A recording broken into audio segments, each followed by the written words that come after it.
It is true that we are off track on the achievement of both SDGs and also climate action. And we came to the conclusion at our Africa Climate Summit that it is no longer possible to discuss development, SDGs, and climate separately, that these are one and the same.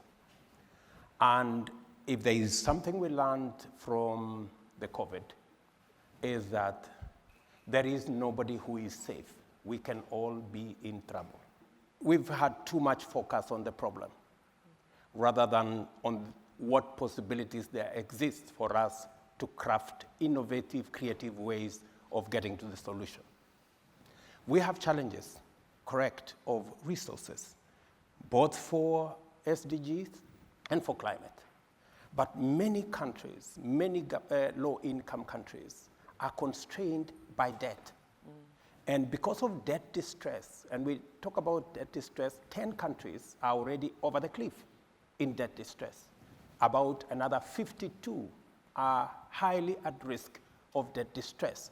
We are making the proposal that if we have at all to have the chance to be on track on both climate and SDGs, we need to support these countries, extend their tenure of sovereign debt, and give them a grace period. That's how they are going to have the possible chance to leverage resources for them to provide resources for development, for SDGs, and for climate action. Secondly, we need to rethink the whole architecture around financing.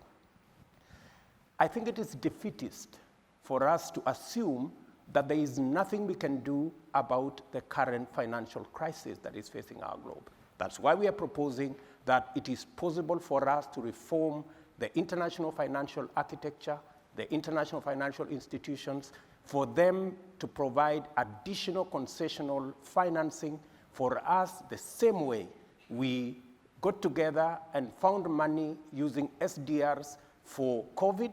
We can also find money using SDRs for climate so that we can deal with the possibilities of making sure that resources are found. And finally, innovative. There is a lot of innovation around technology.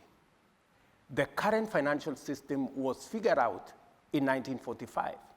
Are we saying in the 21st century we cannot figure out a financial architecture that is sensitive to the current situation where we have vagaries of climate, where we have challenges of development, and where many countries are actually in huge debt?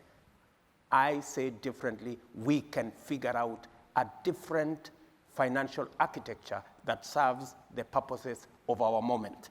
And it is the reason why, working with Bill Gates Foundation in Kenya, we are reconfiguring how do we deliver health. In fact, we're changing from curative to promotive and preventive.